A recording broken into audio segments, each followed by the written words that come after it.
মেহেদী হাসান ও শেখ জাহিদ বিন সুজন সম্পর্কে খালাতো ভাই, পড়াশোনা করছে দেশের স্বনামধন্য মেডিকেল কলেজে। এই দুই ভাই অনলাইনে যৌন ব্যবসায় নামতে বাধ্য করেছে ১০০রও বেশি তরুণীকে।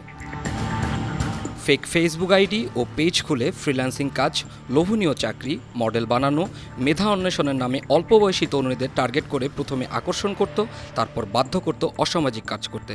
গেল বুধবার ২৬ জুন রাজধানীর মালিবাগের সিআইডি সদর দপ্তরে এক সংবাদ সম্মেলনে সিআইডি প্রধান অতিরিক্ত আইজিপি মোহাম্মদ আলী মিয়া এসব তথ্য জানান।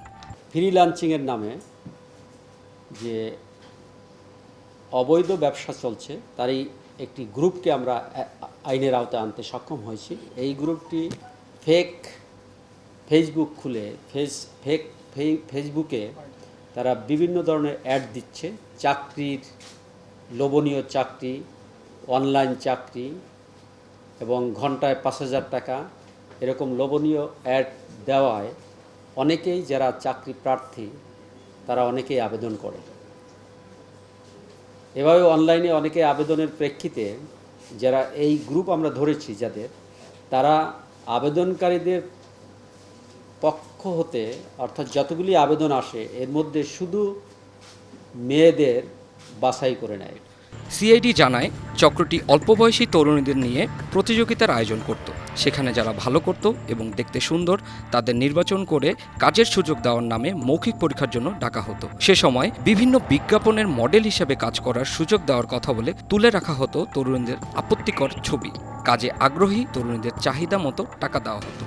এরপর ধীরে ধীরে এই তরুণীদের বাধ্য করা হতো অসামাজিক ও অশ্লীল কাজ করতে। কেউ আপত্তি করলে বা কাজ করতে না চাইলে তার অশ্লীল ছবি ও ভিডিও ইন্টারনেটে ছড়িয়ে দেওয়ার ভয়ভীতি দেখানো হতো।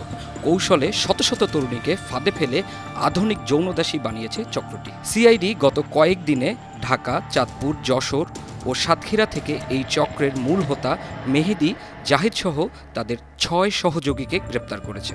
গ্রেপ্তারকৃতরা হল চক্রের হোতা গাজীপুর মেডিকেল কলেজের শিক্ষার্থী মেহেদী হাসান ও তার খালাতো ভাই ঢাকা ইবনে সিনা মেডিকেল কলেজের শিক্ষার্থী শেখ জাহিদ বিন সুজন। তাদের সহযোগী ঢাকা বিশ্ববিদ্যালয়ের শিক্ষার্থী হাসান কাকন, তেজগাঁও কলেজের শিক্ষার্থী তানবীর আহমেদ দীপ্ত, ব্র্যাক বিশ্ববিদ্যালয়ের শিক্ষার্থী শাহাদাল আল মুইজ, বিজিএমইএ বিশ্ববিদ্যালয়ের শিক্ষার্থী নয়না ইসলাম, সৈয়দ হাসিবুর রহমান ও সুস্মিতা আক্তার পপি। সিআইডি কর্মকর্তারা জানান, বিভিন্ন সময়ে ভুক্তভোগী তরুণীদের স্পর্শকাতর ১০ লাখ ছবি ও ২০,০০০-এরও বেশি ভিডিও ধারণ করে সংরক্ষণ করে রেখেছে মেহেদী ও জাহিদের চক্র। এসব ছবি ও ভিডিও তারা ইউরোপ, মধ্যপ্রাচ্য সহ কানাডা ও অস্ট্রেলিয়ার বিভিন্ন মানুষের কাছে বিক্রি করত। গত ৮ বছরে প্রায় ১০০ কোটি টাকা হাতিয়ে নিয়েছে তারা। অল্প বয়সী তরুণীদের ফাঁদে ফেলে যৌন নির্যাতন এবং প্রাপ্তবয়স্কদের ভিডিও তৈরি করে টেলিগ্রাম, হোয়াটসঅ্যাপ, মেসেঞ্জারে অসামাজিক কাজ করতে বাধ্য করত। তাদের বিরুদ্ধে রাজধানীর পল্টন থানায় পর্নোগ্রাফি ও সাইবার নিরাপত্তা আইনে মামলা করেছে পুলিশ। News desk, ৫২ TV.